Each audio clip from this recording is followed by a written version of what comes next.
ফ্যানওয়ালা এখন AC room হয়ে গেছে।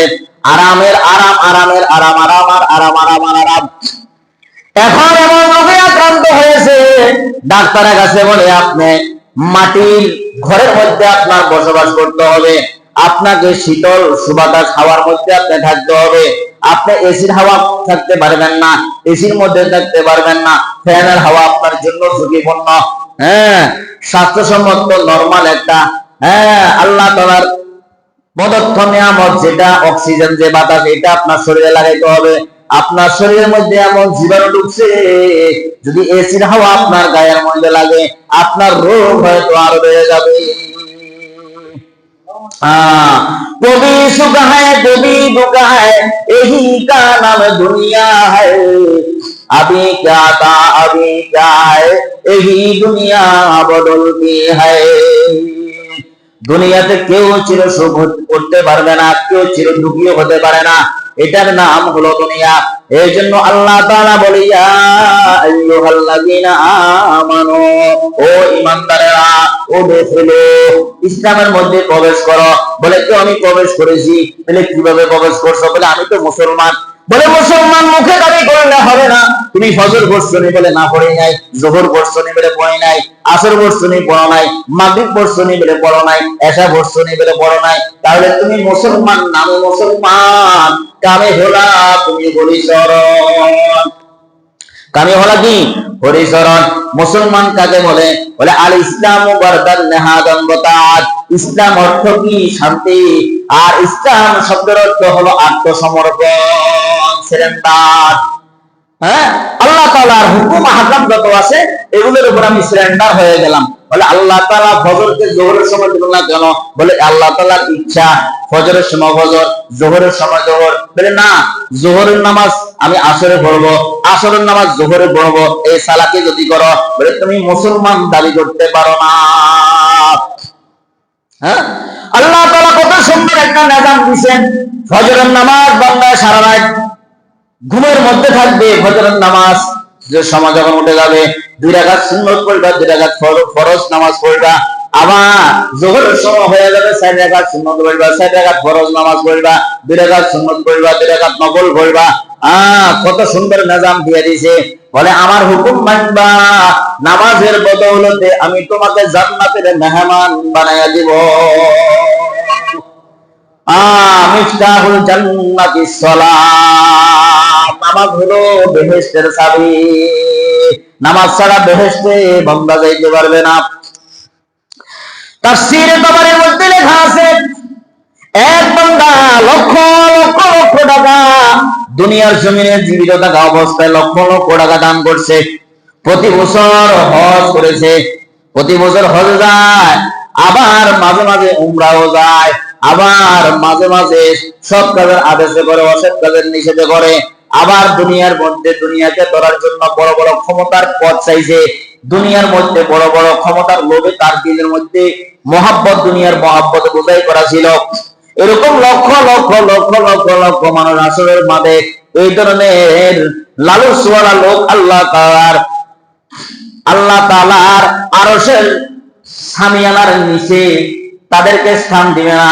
আরশের বাইরে, সামিয়ানার বাইরে বলবে তোমরা ওই জায়গায় দাঁড়াও। বলে আল্লাহ কেন আমরা ওই জায়গায় দাঁড়াবো?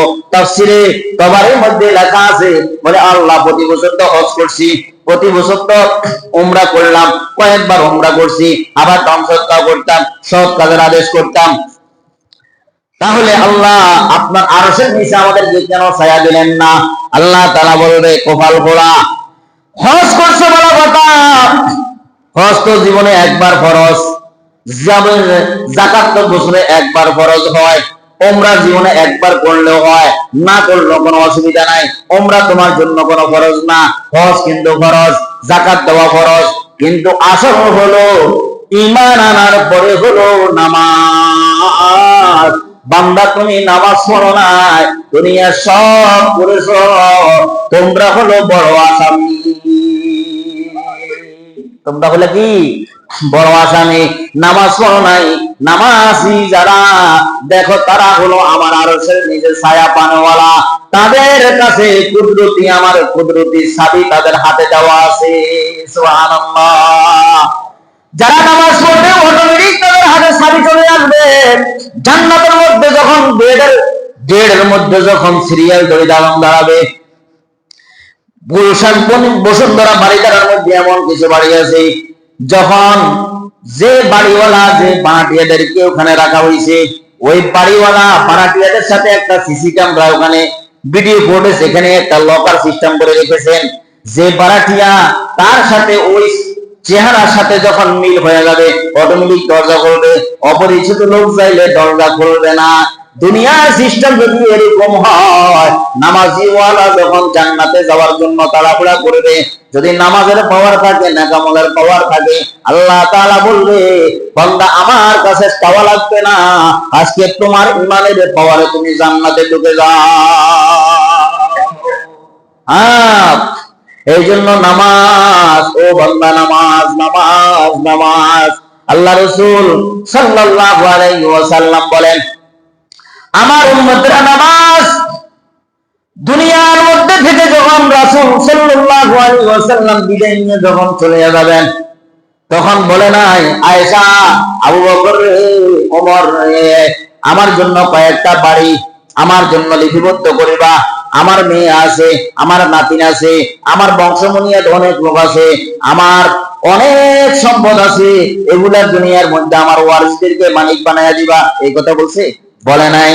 আল্লাহ রাসূল বলে দুনিয়ার কোনো টাকার প্রয়োজন নাই, মালের প্রয়োজন নাই, আমার ছেলে সন্তানের কোনো কি নাই, মালের প্রয়োজন নাই, অর্থের প্রয়োজন নাই। এ আমার সাহাবায়ে কেরাম, তোমাদের কাছে আমার আখিরি ফরিয়াদ, শেষ কথা হলো আসসালাত আসসালাত ওয়া মা মালাকাত আইমানুকুম। আমার উম্মতরা নামাজ নামাজ নামাজ। কেন বলছেন নামাজের কথা? হাদিসের মধ্যে আসছে, মুসলিম শরীফের হাদিস, বুখারীর riwayate আসছে, ইমানদার যখন দাবি করবে, যখন তার নামাজ সুন্দরভাবে, তার নামাজ যার যত নামাজ সুন্দর হবে, বলে তার আমলও তত সুন্দর হবে। যার নামাজ যত সুন্দর হবে, যার নামাজ সহি শুদ্ধভাবে নামাজ পড়বে, নামাজের প্রতি পাবন হবে, নামাজের প্রতি যত্নবান হবে, আল্লাহ তাআলা বলে ওই বান্দাকে আমি জান্নাত থেকে বাঁচাইয়া দিব, চুরি থেকে বাঁচাইয়া দিব, অশ্লীল কাজ থেকে বাঁচাইয়া দিব, যত ধরনের খারাপ আছে সবগুলো থেকে আমি বাঁচাইয়া দিব। কিসের বদৌলতে? বলেন নামাজের বদৌলতে। নামাজের বদৌলতে আল্লাহ তাআলা বলে বান্দাকে তোমাকে আমি গুনাহের থেকে, যত ধরনের পাপাচার আছে, খারাপি আছে, এগুলা থেকে আমি তোমাকে হেফাজত করব। আল্লাহ তাআলা কোরআনে কারীমের মধ্যে ইরশাদ করেন, কুনতুম খায়রা উম্মাতিন মুখরিজাত লিন-নাস তা'মুরুনা বিল মা'রুফ ওয়া তানহাউনা আনিল মুনকার ওয়া তু'মিনুনা বিল্লাহ। অন্য আয়াতের মধ্যে আল্লাহ তাআলা ইরশাদ করেন এগুলা বান্দার জন্য, কল্যাণের জন্য, উপকারের জন্য বলা হয়েছে। ওয়ালতাকুম মিনকুম উম্মাতুন ইয়াদউনা ইলাল খায়র ওয়া ইয়া'মুরুনা বিল মা'রুফ ওয়া ইয়ানহাউনা আনিল মুনকার। আল্লাহ তাআলা আরেক জায়গার মধ্যে বলছেন, ওয়ালাকুম ফিহা মা তাশতাহি আনফুসুকুম ওয়ালাকুম ফিহা মা তাদউন নুজুলাম মিন গফুরির রহিম। এর আগে বলছেন ওয়ামান আহসানু কাওলাম মিম্মান দাআ ইলাল্লাহ ওয়া আমিলা সালিহান ওয়া ক্বালা ইন্নানি মিনাল মুসলিমিন। ওয়ামান আহসানু কাওলাম মিম্মান দাআ ইলাল্লাহ। এ ঈমানদারেরা, এ আল্লাহ পাকের